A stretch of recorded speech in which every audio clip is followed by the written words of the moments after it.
Abonnez-vous sur votre chaîne BNM Suprématie Officielle. Abonnez-vous sur votre chaîne. Au nom de l'Éternel paix, bienvenue dans votre émission Écho de l'Ebenem que vous suivez sur votre chaîne Ebenem KCC Suprématie Officielle. Aujourd'hui, dans ce nouveau numéro, nous allons vous montrer les déroulements des cultes des moissons dans certaines extensions de notre Église. Nous irons tout d'abord en Afrique, précisément en République du Congo, et ensuite nous vous emmènerons aux États-Unis, précisément à Charlotte, pour terminer en Europe, en France et en Angleterre.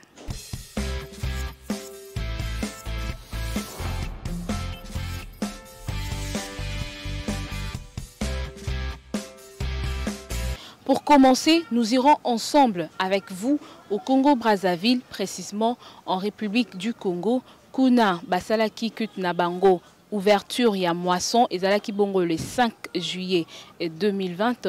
Peboyebi que Bakondi Yamboka ya République ya Congo basenga qui était malgré reprise ya activité ecclésiastique, église il faut se réunir moins de 50 personnes. Ndebongo, le révérend apôtre Albert Chiyumbu, chef de paroisse, azwaki likanisi ya kosala ba culte en 3 phases. Première phase ezalaki culte organisé na section moko Mbanzame d'Isolele bango bazalaki basanganaki de 7h à 9h. Deuxième kit, ezalaki bongo ya section oracle, basanganaki de 9h à 11h. Et puis troisième culte, ezalaki bongo culte ya section 30 avril, bango basambelaki de 11h à 13h. Nde bolanda na bokebi nyonso culte oyo esalemaki na paroisse ya Consolation en 3 phases. Ezalaki à l'occasion ya ouverture ya moisson le 5 juillet 2020.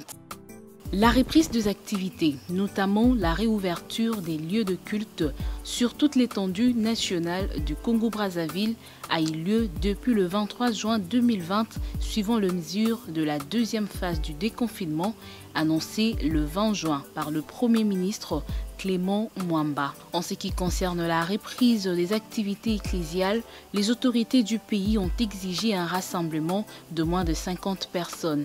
Pour y parvenir, le révérend apôtre Albert Chiyumbu, représentant légal, premier suppléant du Congo-Brazzaville, a pris toutes les décisions possibles pour mettre en application ces mesures dictées par le gouvernement.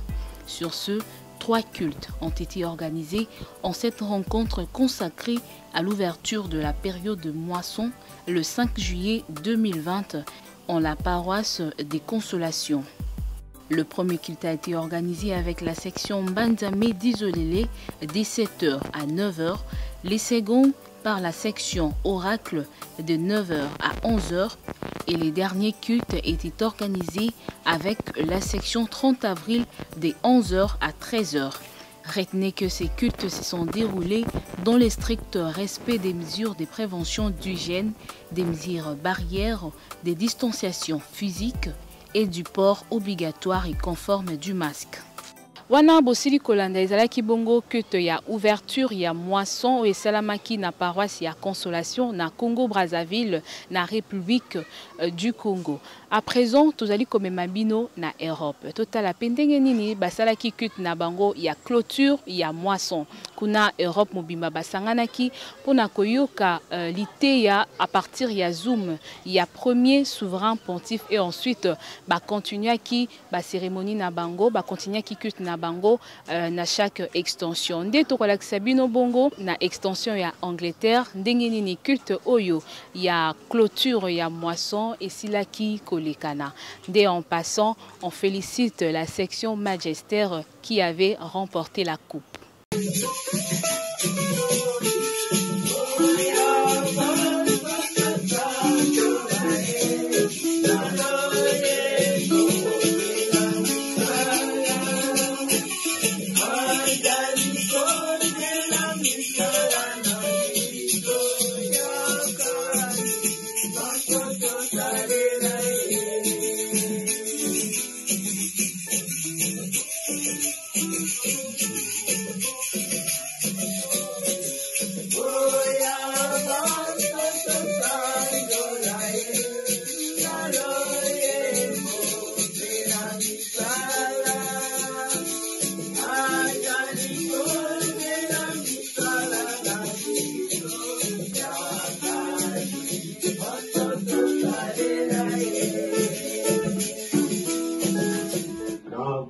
nkolo yawe mpona kofongola liyanga na biso tozali koyamba apôtre Idima Lubini. The name flow the house for the opening prayer. We are inviting Reverend Apostle Idima Lubini.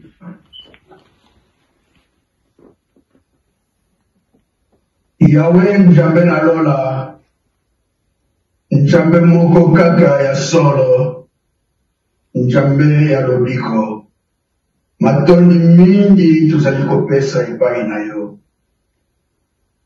tuzali na nzai na mitema na biso na kosepela na kotala boboto bwa yo na kotala ngolu na yo tangu nyonso kati na biso libota na yo sala kati na banso kamba biso na manso topesi molulu mobimba oyo topesi nkembo mobimba oyo topesi liyangani mobimba oyo na maboko na yo zala na biso elongo kamba biso na manso banso bako intervenir osalela moko na moko tosengi bongo na nkombo na yo mosantu tika ete manso mazala ya kopambola.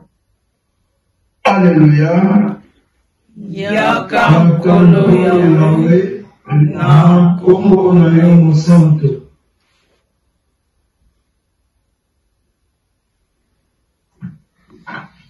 Na kombo na nkolo yawe tozali kokoba na programme na biso una ndete tokoleka na proposition de foi yambo tokoyemba na esengo na bongo tozali koyamba ndako ya Révérend apôtre Kasu ona kosalela biso proposition de foi.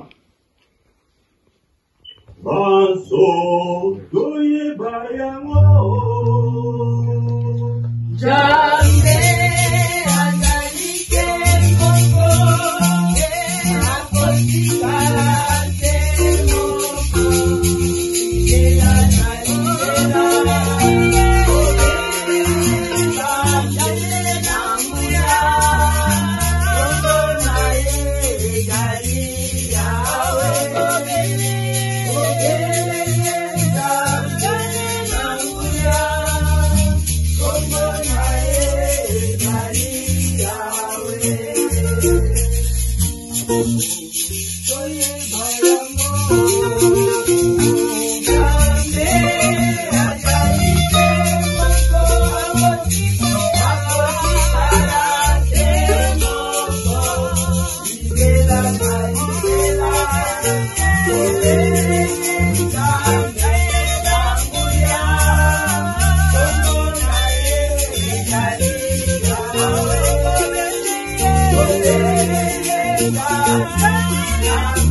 I believe in the Lord Yahweh, from whom every life derives.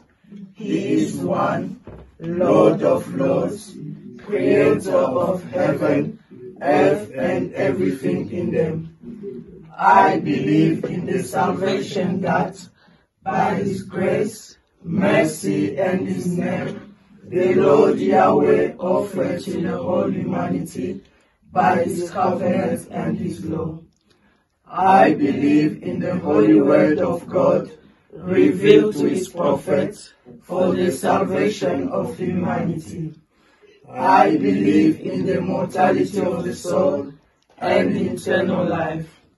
I believe in the forgiveness of sins by the Lord Yahweh through the obedience of his law and his name. I believe in the divine judgment, in the reward of righteous ones, and eternal punishment of unbelievers.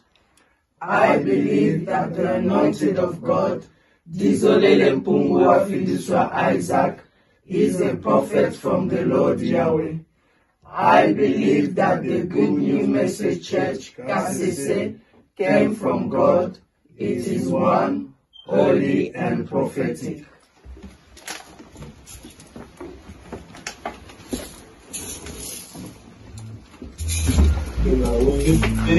tozali kokoma programme na biso nde tozali kokoma na eleko ya motuya eleko wapi tokoyoka liloba na Yawe Nzambe. Lelo liloba tokozwa yango na monoko ya mopakolami na Yawe Dizolele Mpungu Isaac. Tokoyeba na eseni liloba na Yawe ya lobiko Ekopesa bomoi bwaseko Yamo ekotikola bito na masimu Ekobikitama Ekopesa bomoi bwaseko Yamo ekotikola bito na masimu Oite tobikitama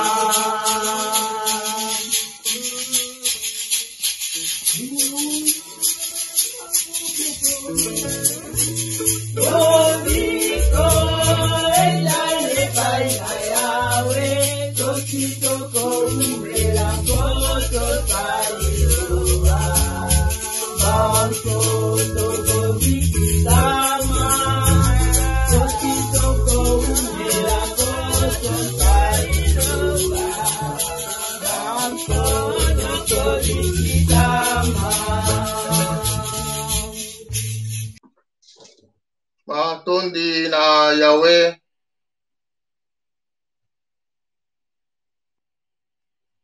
na ndenge asili kokomisa biso mokolo malelo mokolo na sabata oyo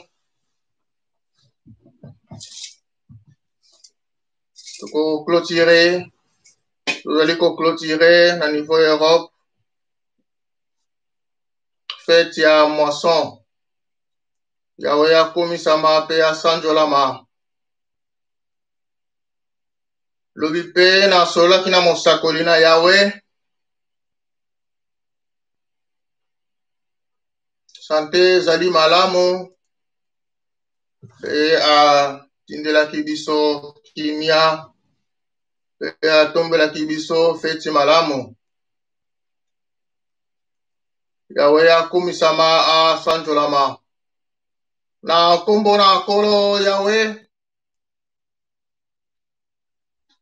pona mokolo malelo tokozwa liloba na biso na 1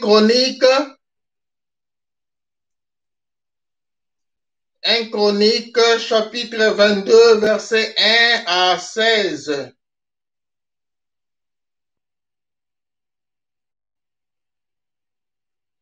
Un Chronique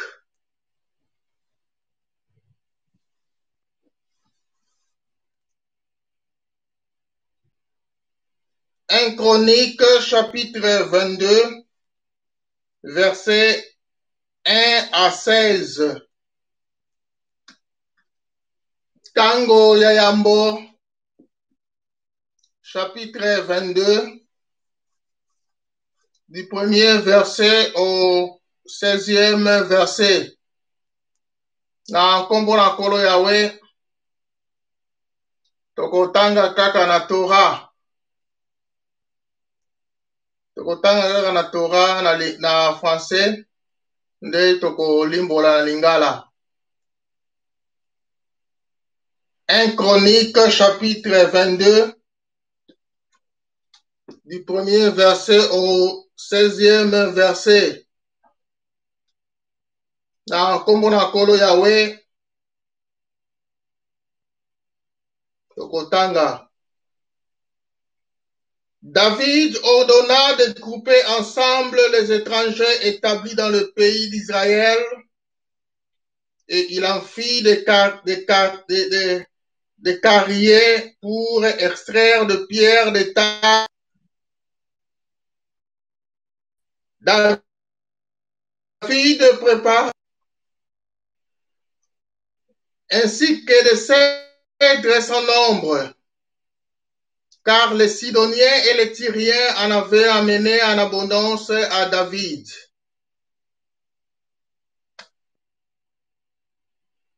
C'est que David se disait, mon fils Salomon est encore jeune et délicat, et la maison qu'il s'agit d'ériger à l'Éternel doit s'élever majestueusement pour devenir un objet et d'honneur dans tout le pays. Je vais donc tout préparer pour lui. Aussi David, avant de mourir, fit-il de grands préparatifs. Il fit venir son fils Salomon et lui donna ses instructions pour bâtir un temple au Seigneur et Dieu d'Israël. David dit donc à Salomon, mon fils, c'est mon désir à moi d'édifier une maison au nom de l'Éternel, mon Dieu.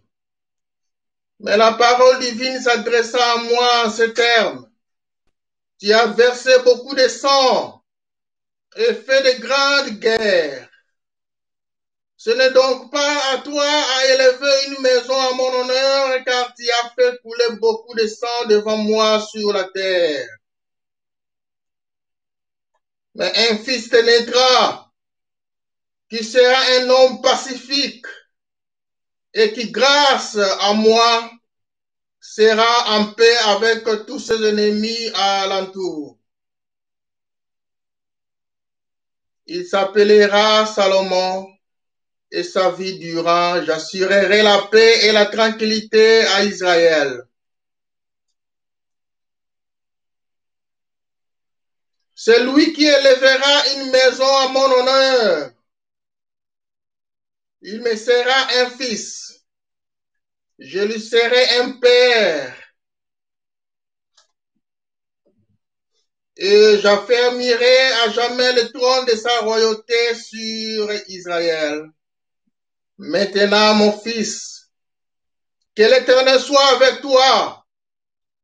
Puisses-tu réussir à édifier la maison de l'Éternel, ton Dieu, comme il l'a promis à ton égard. Puisse seulement le Seigneur d'inspirer esprit et sagesse en te mettant à la tête d'Israël, afin que tu observes la loi de l'Éternel, ton Dieu. Alors tu prospéreras si tu t'appliques à observer les lois et le statut que l'Éternel a donné à Moïse pour Israël. Sois fort et vaillant, sans peur et sans faiblesse. Vois, à force de dur labeur, j'ai amassé pour la maison de l'Éternel 100 000 kikars d'or, 1 million de kikars d'argent, du cuivre et du fer en trop grande quantité pour le peser. Je préparais aussi du bois et des pierres. Tu y ajouteras encore.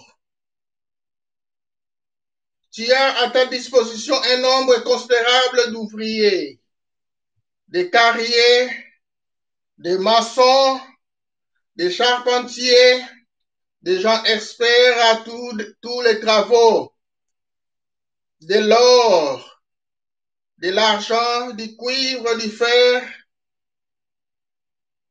Il y en a à profusion. Va mets-toi à l'ouvrage et que le Seigneur soit avec toi. David recommanda aussi à tous les chefs d'Israël de prêter leur concours à son fils Salomon.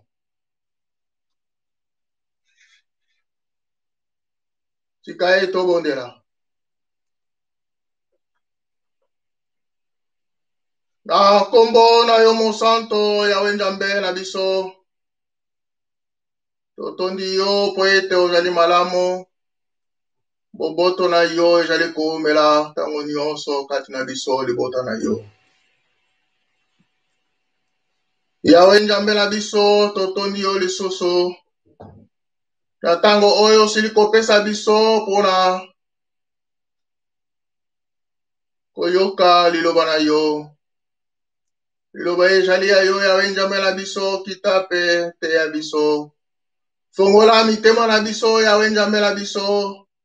Na kombo na yo mosanto tosengi bongo. Alléluia. Yaka nkolo yawe na kombo na yo mosanto. Na kombo na nkolo yawe.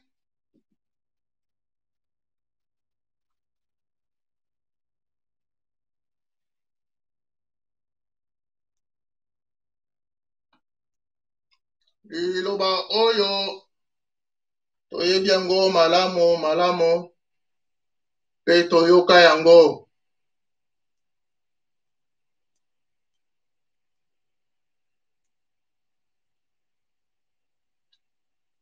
Roi David azalaki na posa tongela yawe njambe. Ndako kuna na Jerusalem. Ndako na yawe. Kasi yawe alobaki na ye ete yo koki kotongela ngai ndako te. Malgré azalaki na posa mingi mpona kotongela yawe njambe. Ndako kasi nkembo pe lokumu esengelaki epesama epai na yawe. Yo te okotongela ngai ndako po ete otangisi makila mingi na miso na ngai. Mwana na yo Salomon nde akotongela ngai ndako.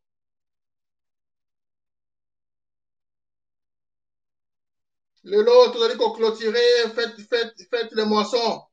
Tokosala ngo mpona kosunga mosala na yawe.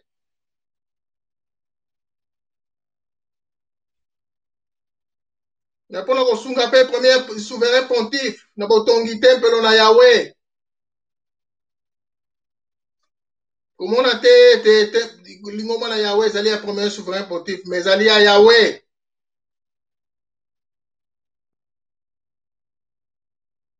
Yawe asunga biso na manso.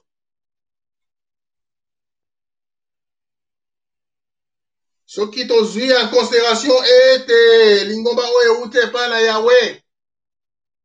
Tokosipote mosakoli na yawe.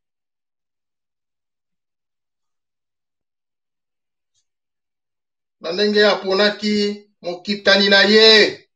Na maloba kaka te. Na hypocrisie te.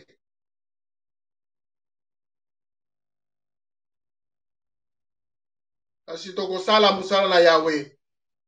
Yawe asunga.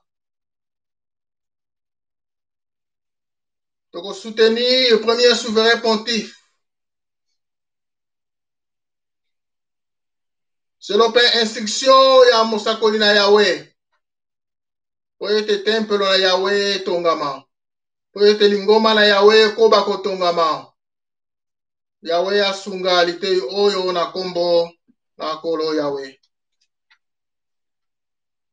Alléluia. Yaka nkolo yawe na kombo na yo mosanto. Biso tobyangami epai na yawe njambe. Tofongola mitema na biso. Topesa na yawe makabo na biso. pona kosunga lingomba na ye. Bwana Yawe akopambola biso. Biso tobyangami epai na Yawe Nzambe, tofongola mitema na biso, topesa na Yawe makabo na biso pona kosunga lingomba na ye. Bwana Yawe akopambola biso. Tomema makabo ya motuya epai na Yawe, tosalisa lingomba na ye. na bojwi na biso, biso okopambolama muta aose.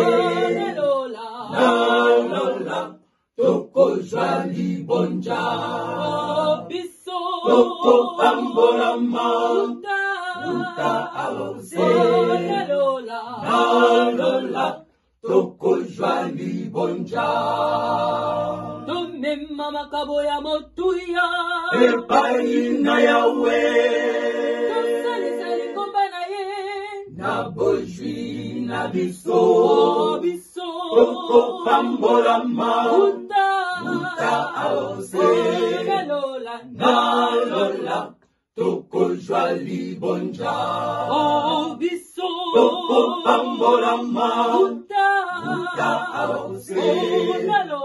Nalola tokozwa libonja. na motema malamu topesa na Yawe. Nalola tokozwa libonja.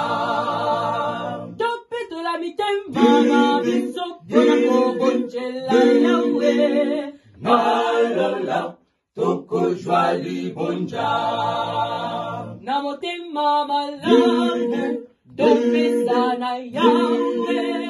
Nalola tokozwa libonja. Topetola mitema na biso mpona kobonzela Yawe.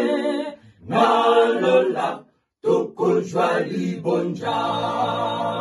Tomema makabo ya motuya epai na Yawe, tosalisa lingomba na ye. na bojwi na biso, biso okopambolama muta aose. Nalola tokozwa libonja. biso okopambolama muta aose.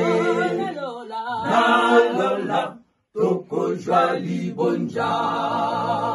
tomema makabo ya motuya epai na Yawe, tosalisa lingomba na ye. na bojwi na biso, biso okopambolama muta aose. Nalola tokozwa libonja. biso okopambolama muta aose. Nalola tokozwa libonja. tomema makabo ya motuya epai na Yawe, tosalisa lingomba na ye. na bojwi na biso, biso tokopambolama muta aose.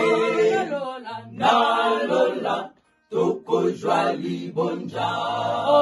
biso okopambolama muta aose. Nalola tokozwa libonja.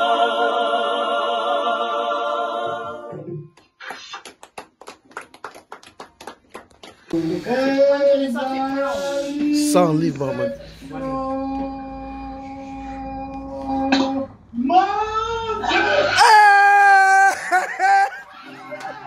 Wow!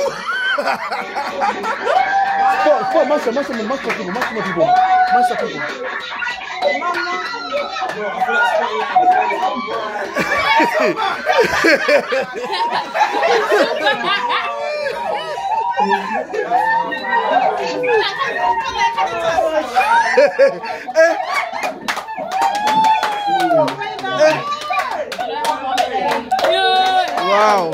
Wow! Yes.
Oh my God.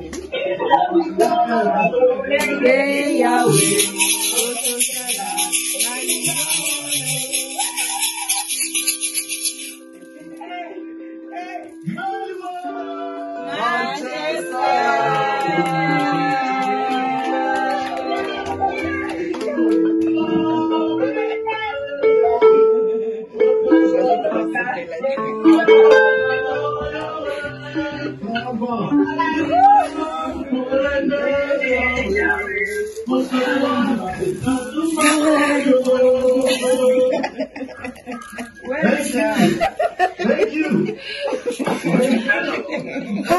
Europe, délégué apostolique, avant même de ma la sommet, pareil, souverain pontife, mais nous avons un échelon, avec nos amis, la délégué apostolique, la carte n'a dit ça, à aucune raison, on a le paquet. On dit que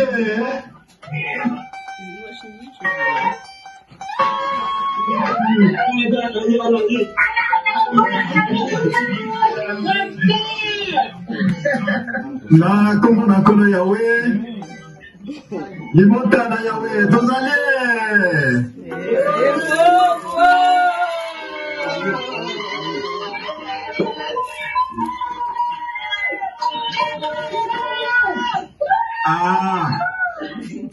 yenga oye lekaki tangu bo invitaki ngai nayokaki ba slogan na bino nayokaki ba pronostic na bino me nga nalobaki ete nga nazali mutu ya makelele ya pamba te ngai nazali mutu ya action. Alors lelo yo namo namoni komona oyo azobaki na ngai ke ye azali professeur apesaka cour kolakisa otalisi ngai ete ayebi kopesa leson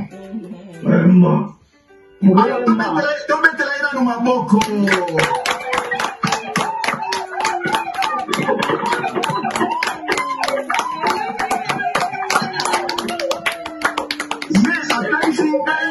Ya motuya lisusu atalisi ngai likambo ya motuya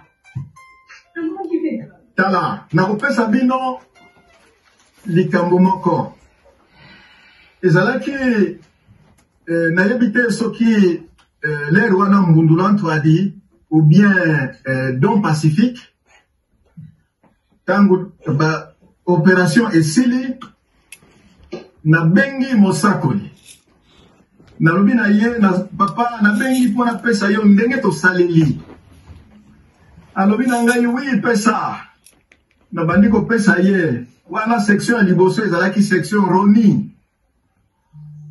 section ya mibale section Melin na bandi ko pesa ye ndenge ba resultat esalemili. Alors kuna yaki kotuna ngai mutuna moko alobi papa est-ce que section est longi ezali section oyo yo fandake. Ngana lobite papa, ngana fandaka na section Melin. Ya bimi mi yami balebe. Mawe section e fandaka mokonzi fo elukaka elonga. Na moyo bino botalisi ngai. Kuna biso azali kuna na Manchester. Boyoki siye soni. Soki moke.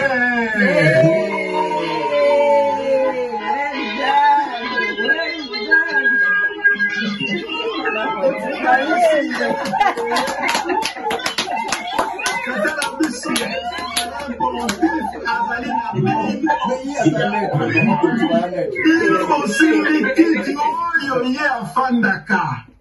Soki bokwe isi ye ezali likambo ya so. Tala likambo epesi ngai esengo. Po ete botalisi ete bino nde bosimbi kiti oyo efandaka opakolami na Yawe. Yango nasepeli mingi nazongisi matondi na Yawe pe napesi félicitations spéciales particulières la section Manchester. Oui, Nenge Mungu na Yawe asili kote ya biso ete ya solo biso na Manchester tozi mokano ya kosunga premier souverain pontif na biso ona kotonga ndako na nkembo ndako na lokumu na Yawe nzambe na biso. Yawe akumisama, Yawe asandolama. Manchester toyoke.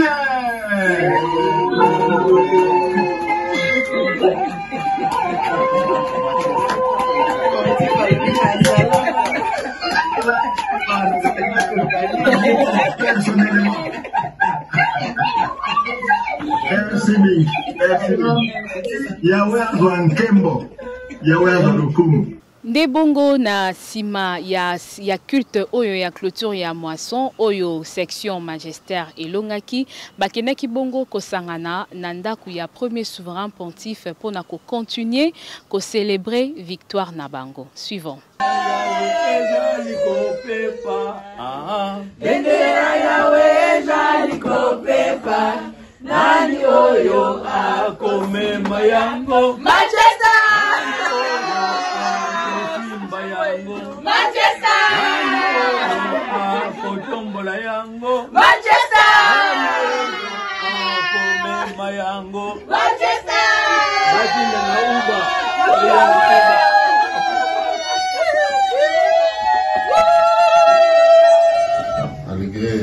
Tokobongisa tosala penza culte d'action de grâce mais na oyo ya mokolo molelo tokoki kolekisa yango boye te sont toutes frères toyawa tosangana tokabola mwa kwanga epui tozongisa matondi na Yawe nde yango nde moni ete tosalaki toye kokutana awa na likambo service. Kozanga tata na biso mpe akoki kozanga liloba te mpe mpona kosalela biso tobondeli mpe kosengela biso makambo na Yawe nde toyambi ye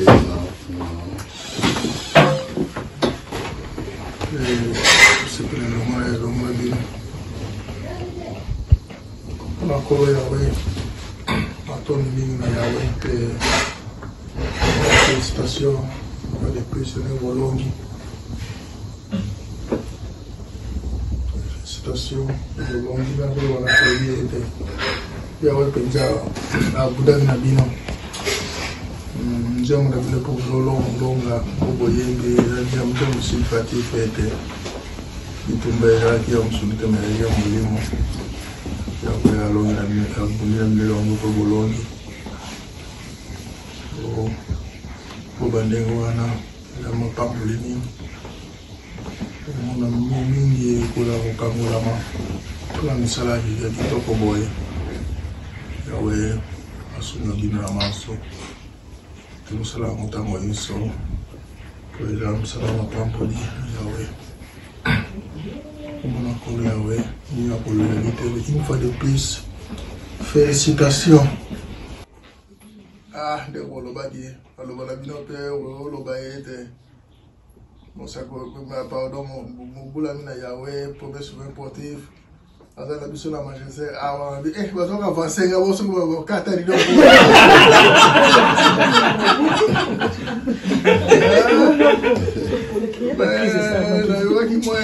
c'est un différent, c'est pas qui s'y aille, mais Nathalie, on peut toujours la différence sur la vie. Oh, donc, mais sinon, moi, pas de panique, je vais mais on sort Kembo. Naya!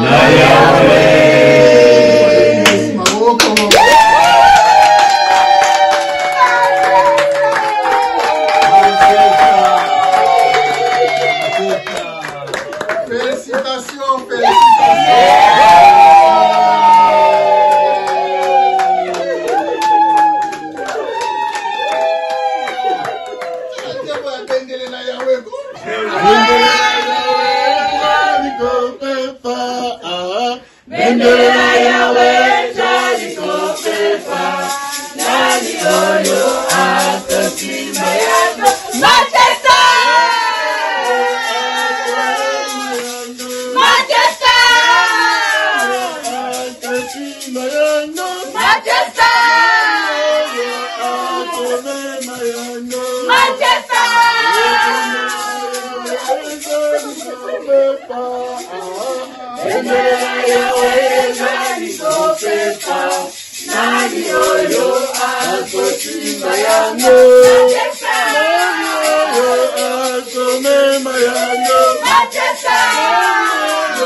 Bouclons cette tournée aux États-Unis, plus précisément à Charlotte. Kudape Zalaki, culte à l'occasion, il y a clôture, il y a moisson. Bolanda binomo konabo kebi, ndengeni ni culte yango elekaki via Zoom parce que on ne peut pas se réunir pendant période Oyo, les mondes les a frappés par le coronavirus.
impression na yo eza nini par rapport ya bakilte oyo ndenge elekeli kobanda nango petit tokomi na finale? C'est bongo na komo na kolo yawe yambo merci na opusanga liloba na komo na kolo yawe totoni liboso yawe na bopesi biso mokolo oyo na temps oyo tosali ya confinement oyo pe na préparation ya kumwaso tozalaki na yango malgré confinement ne yawe asungi nyonso eleki na se ya ngolu pe mawa na ye. En tout cas impression na ngai ezali ete tona nzambe oyo ya solo po sans quoi tokokosala eloko tosali te towumela kati na nzela oyo tozali na yango po ete yawe nzambe na biso asalelaka biso ya minene ya bikama oyo moko to mesure dekre nango ezali te malgré confinement mais tosenti confinement te tomoni kaka neti kaka tozalaka kaka neti kaka neti kaka tozalaka ya kofongwama. En tout cas impression na ngai eza pena ete towumela kati na nzela oyo tozali na yango. Na kombo na nkolo yawe en tout cas mwasi eleki malamu mais ngai na koloba mingi ete mosakoli dizolele aza fin donc totielaka ete mbete parce que biso awa tosentir confinement te toza normal mwasi eleki bien oyo tosali na tosala yango te mais tosali yango sous confinement. En tout cas longoni na mosakoli na mosala oyo yawa pesaki ye. En tout cas félicitations na ye yawa kumisama pamba te ajali malamu. Kimia prédicateur Ndungi Mavungu Gadi chef de paroisse adjoint ya Charlotte. Kimia na kombo na nkolo yawe juste ba impression na yo par rapport ya moisson oyo ndenge lekeli na kati ya ville ya Charlotte na paroisse oyo zali kokamba. Na kombo na nkolo yawe vraiment tozongisi matonde mingi epai na yawe pe epai na mosakoli na ye mpona kotala mosala ndenge esalemi vraiment kolandisa na maloba ya mosakoli ye mei uta atindaki mikanda mpona kofongola moisson tozalaki deja na kondima ete yawe akozwa nkembo mpe lokumu oyo ebongi na ye. Vraiment na ndenge mosala esalemi etalisi te ke tozalaki na moisson. Yawe azwi nkembo oyo ebongi na ye mpe mosala na yawe esalemi ndenge tosalaka yango. Bamambre basali bato nyonso bazalaki motive mpona kobondela bien ke na bacondition ya baconfinement kobondela na bandako kasi na bamoyen oyo ya bazoom vraiment mosala esalemi mpe mosala ezali kokoba banzetolo bakilte nyonso ezali kosalema ndenge tosalaka yango vraiment matondi na yawe yango ezali kotalisa ete mosala oyo lingomba oyo euta epai na yawe parce que bainspiration na mosakoli ndenge azali kopesela yango kati na biso ezali kokokisama mpe lolenge wana yawe azwi nkembo mpe lokumu oyo ebongi na ye na periode oyo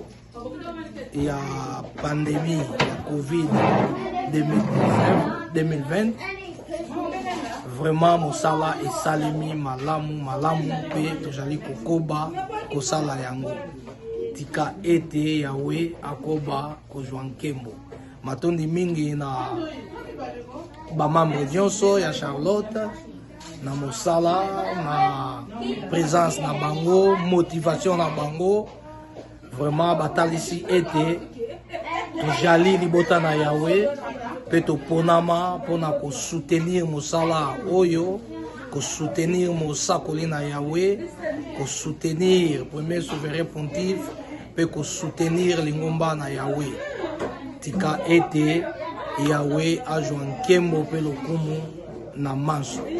Peace, Sister Ashley. What do you say in today's moisson? Yes, in the name of the Lord Yahweh, today's moisson was very good. We all give praise to the Lord Yahweh and everything went fine. We say thank you to the prophet, Dizolele Pungwa Fuliso Isaac, for giving us this opportunity to open this moisson. Everything was fine and it went great and we had a good time. Okay, thank you so much. Thank you. Na kombo na kolo Yahweh, premièrement merci beaucoup na ko pesanga parole pe na ko sala tant oyo na tina ete ko talisa be pression nga par rapport ya événement au tosilaki ko banda pe tosili ko silisa yango lelo. Yahweh a inspiré Mosakoli na ye na tina ete to sala moisson dès que Mosakoli azui likanisi a talisi na biso libota biso tozawana na tina ete ko sala mosala na ye. Malgré temps ya pasi confinement, mais nous sommes là parce que Kembo pe lokumu na Yahweh mutu moko te na mokili o akoki ko kakola yango. Raison pour laquelle toyaki awa na bana malgré tout ta eza difficile mais toyaki na tina na Kembo pe lokumu na Yahweh. Tango papa akomi mokanda apesi na biso bana esengeli na biso ko tosa na tina ko soutenir musala ya papa pe musala ya ba souverain na biso oyo bazali ko sala continuité na tina ko talisa musala na Yahweh. Vraiment be pression eza vraiment malamu Yahweh azalaki na biso to sali musala kitoko oyo Yahweh apesaki vraiment toye ko sala na tina ete ko tombola musala na ye na tina makembo pe lokumu na Yahweh. Na komo na kolo Yahweh na ngina lo balbosa mosali na Yahweh. C'est bon. Na komo na kolo Yahweh en tout cas mokolo mwa lelo tozali ko tonda Yahweh po etazali malamu. Malgré confinement mais Yahweh asungi biso jour na biso ya lelo ya moisson eleki malamu Yahweh azwi nkembo pe lokumu. Bande la kilte tina fin eleki malamu Yahweh asungi biso. Vraiment to tondi Yahweh na oya saleli biso eza malamu mingi. Mangeto kangami na bandako me ya wasali ya minene. Et puis tozoko féliciter ba jeune na mokolo lelo bango mutu babimi ya yambo. Vraiment to pesi longonya na ba jeune. Kilte na biso leki malamu ya wazwin kembo lokumu. Manso leki malamu, manso leki kitoko. Na yango vraiment totondi Yahweh. Mawakaka na ba papa nde bango babimi ya suka mais balaki biso ke bako sala makasi prochainement. Donc kilte na biso ba jeune babimi ya yambo, biso ba mama to bimi deuxième, pe ba papa na biso babimi ya suka. Mais balaki biso bako sala effort prochainement. C'est bon to tondi Yahweh na journée kitoko apesi biso moisson na biso leki malamu na lisungi na Yahweh. Merci. Na komo na kolo Yahweh ba impression ezali malamu mingi. Ezali malamu mingi. Malgré confinement ezali mais ça yango affecté nkembo na Yahweh liboso te ba yango te na tango mosakoli na Yahweh komelaki biso lettre to fungola moisson lettre yango ezalaki na confinement na tango confinement et mosakoli na Yahweh akomaka pamba te soki Yahweh alobi na ye koma bongo nde akomi. Alors le fait que tu sois déjà lettre à mosakoli on était déjà assuré que Yahweh akosala na biso longo mapamboli masali. Alors qu'il te leki malamu to sepeli malamu confinement oyo eye me déranger biso te. Pa mate tozali ba ponami na Yahweh oyo batiaki na katelaka pona kosala. Donc confinement eye nango ko ya me déranger le komokote. Musala ezo kokoba. Merci Ming. C'est la fin de ce magazine Écho de l'Ebenem que vous suivez sur votre chaîne Ebenem KCC Suprématie officielle. Merci à vous de nous avoir suivis. On se retrouve à un autre numéro prochainement. Au revoir. Abonnez-vous sur votre chaîne Ebenem Suprématie officielle. Abonnez-vous sur votre chaîne Ebenem Suprématie officielle. Appuyons l'Église ainsi que son prophète. Une chaîne qui vous proposera des documentaires, films et